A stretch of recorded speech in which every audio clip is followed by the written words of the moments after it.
E voltando aqui ao vídeo.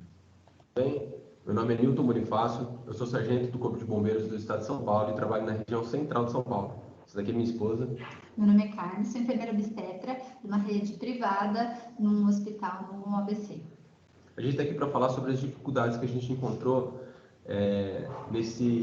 nessa doença que assolou o mundo inteiro, o Covid-19. Bem, pelo menos no Corpo de Bombeiros a gente não teve muitas mudanças no trato a atendimento de vítimas, porque todas as vezes, desde sempre, o Corpo de Bombeiros utilizou os EPIs adequados, não só para a contaminação de vírus, mas também para a exposição a sangue, a mucosas, a outros tipos de contaminação que uma vítima pode fornecer, tanto para o bombeiro quanto para outras vítimas. Então, não houve muitas mudanças no trato, somente de distanciamentos sociais, utilização de máscaras dentro de quartéis, não tivemos mais formaturas, não tivemos mais cursos, exatamente para fazer esse distanciamento social ser eficaz e não contaminar mais pessoas dentro da corporação e dentro das nossas famílias. Já lá no hospital onde eu trabalho, teve uma grande mudança, né? Mudou bastante em questão de isolamento social, mudou o refeitório, eles separaram os refeitórios, todo mundo começou a andar de máscara, porque a máscara é só nas atividades com paciente, voltado para o paciente, procedimentos com paciente, e depois ficou com todo mundo no dia a dia sem tirar máscara, e com pacientes com suspeita de Covid-19, o uso da N95, né? Isolou uma área para pacientes com suspeita de Covid-19, totalmente separada do hospital, montou uma UTI para isso, mas na prática, o pronto-socorro, que é onde eu trabalho, pronto-socorro de ginecologia, quem passou no pronto-socorro lá foi praticamente somente os funcionários e algumas gestantes ou não. Foram poucos os casos confirmados, mas os casos confirmados acabaram se agravando. Tivemos a perda de 2 pacientes gestantes que primeiro perderam o bebê e depois acabaram falecendo. Mas essas foram as mais graves. Mas a grande maioria das outras pacientes, como na grande maioria dos locais, não teve nenhum agravamento. E muitos funcionários da rede se contaminaram e ficarão isolados. Bem, eu acho que a maior dificuldade que a gente enfrentou foi na vida pessoal, né? Principalmente no início, onde a gente não sabia muito bem como isso daí funcionava, ter que fazer o distanciamento social e até o isolamento dentro de casas, né? A gente sem poder sair, sem poder fazer a nossa rotina diária, principalmente para quem tem filhos. Nós temos 2 filhos e sem eles poderem ir em escola, a gente sabendo que a gente tinha que passar por isso, porque todo mundo estava passando pelas mesmas dificuldades. Então essas foram as maiores dificuldades que a gente enfrentou no dia a dia, né? Acho que foi na vida pessoal. No profissional a gente conseguiu se adequar, as ordens emanadas aí pelas instituições foram eficazes, né?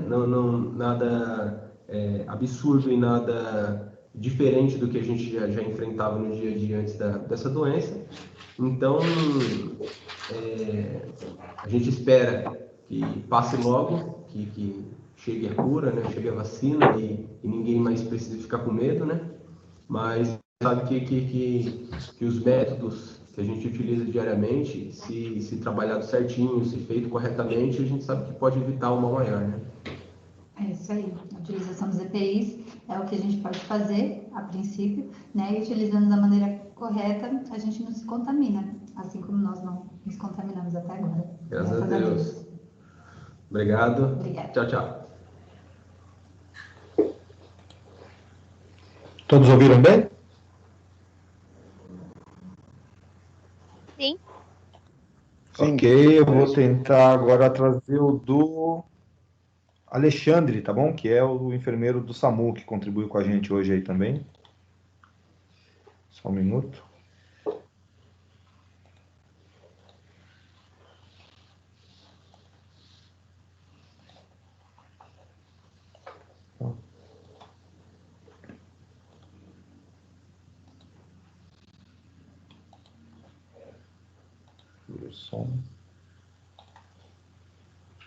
Sou Alexandre Iag, sou enfermeiro e trabalho no SAMU. O som tá saindo, galera? Vou compartilhar com vocês a minha vivência Tá sim, durante esse período de pandemia. Logo que se teve a notícia do primeiro caso de Covid-19 aqui no Brasil, isso nos trouxe muita insegurança e muita ansiedade. A gente não sabia o comportamento do vírus, não se sabia a transmissibilidade, não se sabia a evolução da doença. Isso, obviamente, deixava todo mundo muito inseguro. O volume de informações era muito grande. Quase que diariamente você tinha publicações, seja da Organização Mundial da Saúde, seja do Ministério da Saúde, dos conselhos federal, regional, tanto de enfermagem quanto de medicina. E, obviamente, a gente dependia dessas informações para saber sobre a doença propriamente dita e também como que a gente tinha que se comportar durante um atendimento, durante o tratamento de uma pessoa com suspeita de Covid. Quais são os equipamentos? Porque a cada momento você tinha uma informação. A gente estava acostumado a trabalhar com equipamentos de proteção individual e da noite para o dia aquilo já não era para se usar mais do jeito que se usava. Algumas coisas já não serviam mais. Isso, obviamente, foi deixando a gente cada vez mais inseguro para cada atendimento que a gente tinha que fazer. Então, você tinha pacientes para serem atendidos com síndrome respiratória, você já ia numa incerteza, numa ansiedade muito grande. Pois um dia você estava usando um equipamento e depois aquele equipamento não servia mais. Isso, obviamente, deixa qualquer um muito inseguro, o nível de estresse fica lá em cima, o nível de ansiedade fica lá em cima. E aí você chega ao ponto de que quase 100% dos atendimentos durante o seu plantão é de suspeita de Covid. E você se vê frente a uma situação onde você tem que atender e você não sabe se o equipamento que você está usando ele é adequado para aquele atendimento. E aí você aguarda mais outra publicação, das associações de medicina, de enfermagem. E aí você tem uma publicação dizendo que você não pode mais ventilar paciente porque aquilo gera um turbilhão. E se não bastasse tudo isso, você tem a informação de que a matéria-prima para a produção dos equipamentos de proteção individual, para atendimento dos casos de Covid-19, eles estão escassos no mundo. Como é que você usa uma situação dessa? Como é que você não vai ficar preocupado? E paralelo a isso, muitos colegas de profissão se contaminando e, lamentavelmente, alguns morrendo. Isso, obviamente, deixa a sanidade mental de qualquer um abalada. Outro ponto era o atendimento propriamente dito, pois alguns procedimentos que a gente fazia anteriormente já não se podia mais fazer, porque aumentava o risco de contaminação do profissional. Fora toda essa preocupação e cautela nos atendimentos, também existia a preocupação de não levar uma contaminação para dentro da sua casa. E por conta desse receio, cria-se todo um ritual de descontaminação rigorosa daquilo que você usou no plantão. Uma descontaminação rigorosa da sua bota, ensacar o uniforme e ir diretamente para uma lavagem individual e banho imediato. Quando você não conhece o inimigo, você acaba lutando no escuro. Só que as coisas evoluíram. Hoje se conhece muito mais do comportamento do vírus, mecanismos de transmissão, evolução de doença e o uso de equipamentos de proteção individual. E isso nos traz mais segurança. Porém, não existe medicamento e nem vacina ainda contra o coronavírus. Isso significa que todas as precauções padrão devem ser utilizadas. Temos países vivendo a segunda onda. Portanto, distanciamento social, uso de máscara, etiqueta respiratória ambientes ventilados e arejados e a utilização do álcool em gel continuam.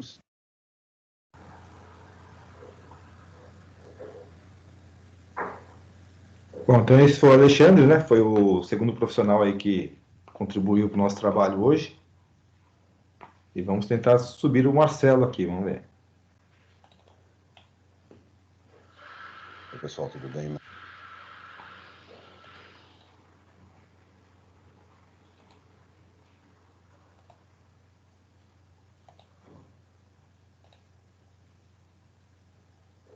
Meu nome é Marcelo Trotti, eu sou técnico de enfermagem do Hospital Ipiranga.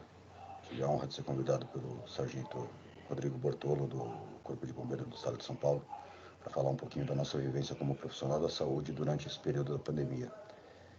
E separei aí 3 tópicos principais, que é pessoal, familiar e profissional. Então, um pouquinho do pessoal aí não foi muito diferente de todo mundo, de você ter que colocar máscara para fazer suas atividades mais corriqueiras, de ir no mercado e no açougue, evitar esse tipo de coisa, evitar aglomeração e mais um monte de coisas.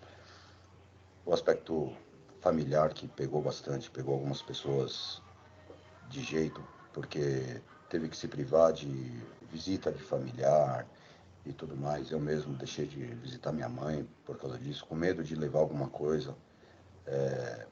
Mas teve gente que trabalha comigo que acabou mudando de casa. Aí teve uma ajuda aí da parte de hotelaria da cidade, que muitos disponibilizaram alguns quartos para dar um pouquinho de dignidade e conforto no período de descanso dos profissionais. Então, muita gente usufruiu disso daí. Foi muito bem recebido, por sinal. Assim, nós tivemos várias homenagens aí. Eu achei bem legal isso, não esperava isso. E a parte profissional aí, que pegou forte mesmo. Até o tipo de proteção que a gente usava, os EPIs, que eram totalmente diferentes do que a gente costuma usar no dia a dia. Então, e até o próprio período de uso desse equipamento. Então, as máscaras N95, que são máscaras que sufocam um pouco mais, os aventais descartáveis, que não são bem mais grossos dos que a gente está usando no caso do Covid, touca, shield face, que é uma coisa que veio que não costumava ter no hospital. E a gente ficava um período grande com esse equipamento. E até para ir no banheiro era uma luta, porque tem que tirar tudo, tem uma maneira correta de tirar, tem a técnica para tirar, para não se contaminar. Porque não adianta você usar um equipamento e depois você se contaminar com o próprio equipamento. Então tem toda uma técnica para a gente poder colocar e tirar esses equipamentos. Mesmo com toda essa técnica aí que a gente usa para se equipar e se desequipar, a gente sempre ficava com o pé atrás de estar carregando alguma coisa para casa ou para o nosso ambiente de vivência, né? Tivemos alguns casos no hospital, eu mesmo tive, um caso leve, mas teve colegas que tiveram no estágio grave mesmo, ficaram com alguns ainda com sequelas. E assim, sem contar todo essa parte da nossa cabeça, né, da gente, o pior de tudo era ver pessoas jovens sendo entubadas para ter uma chance.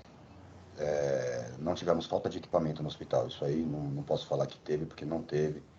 Não sei como que foi em outros lugares, mas no Hospital Ipiranga, pelo menos, não tivemos falta de respirador, falta de equipamento para os pacientes de Covid.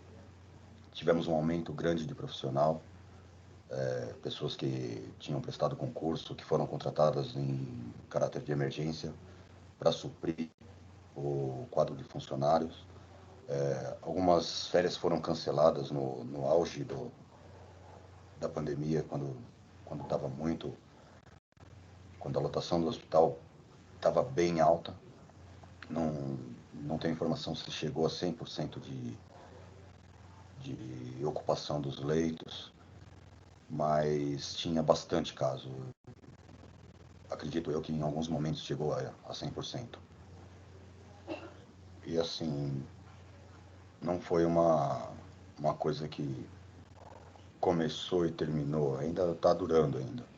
Então, aumentou muito rápido e para diminuir foi bem gradativo.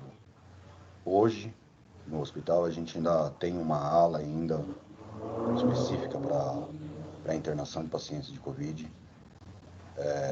Tem alguns profissionais específicos para atender essa ala. Claro que para a gente melhorou um pouquinho, porque aumentou essa rotatividade de profissional que atende. Então, num plantão você tem que se paramentar, no outro plantão você descansa numa ala que não é direcionada para o Covid-19. Então, está um pouquinho mais tranquilo, mas a gente não pode baixar a guarda. A gente não pode achar, não peguei até agora, não vou pegar. Pode pegar. E agora a gente está voltando próxima da normalidade, claro, ainda evitando aquela aglomeração, usando máscara, conforme as autoridades que estão estudando sobre isso, estão orientando aí, e torcer aí para que tudo isso acabe logo, para a gente voltar à nossa rotina, para voltar à nossa vida normal. Isso aí, galera, obrigado pelo convite. Sargento Rodrigo, obrigado a todos aí. Obrigado principalmente também pelas homenagens que foram prestadas para nós profissionais da saúde. Beleza. Então esses foram os 3 depoimentos que eu queria ter transmitido hoje ali pela live. Infelizmente não foi possível, né? Nem o cara do TI, que é o Caldani, conseguiu resolver, então fico mais tranquilo que a culpa não foi minha, né? Foi do aplicativo. Tá. Galera, é o seguinte, a minha próxima aula com vocês, quando é, Marvi? Pera aí, deixa eu dar uma olhadinha aqui. Acredito que é amanhã, né?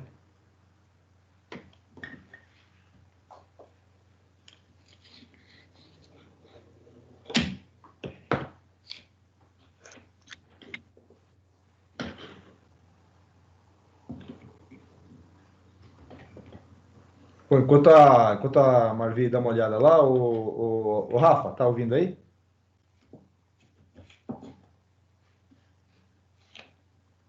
Rafa?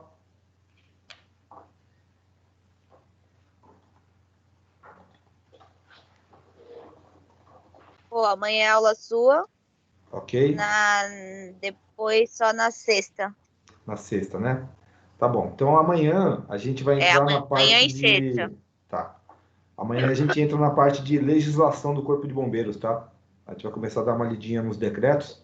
Aí já é uma aula um pouco mais técnica, né? Um pouco mais de norma seca, tá bom? Mas a gente faz uma leitura aí para vocês terem um entendimento melhor do que foi passado no webinário lá. Tranquilo? Fechou. Beleza. O Rafa, tá ouvindo aí, Rafa? Tô sim. Beleza. Ô, Rafa, é o seguinte, cara. Então, se teve algum problema ali no webinário, eu vou te pedir desculpa pelo seguinte motivo, cara. Nem sempre a gente consegue enxergar com os olhos das outras pessoas, entendeu? Eu acreditei que aquilo seria proveitoso 100% do conteúdo e do tempo utilizado, tá?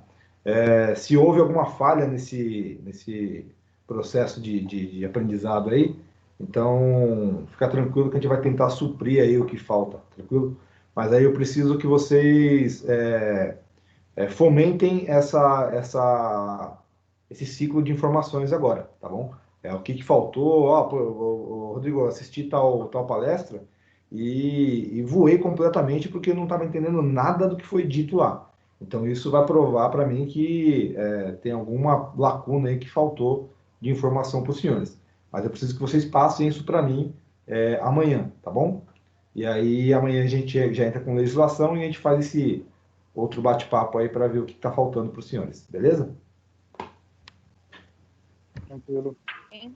Firmeza, então. Então, um bom descanso a todos, que agora são 10 da noite.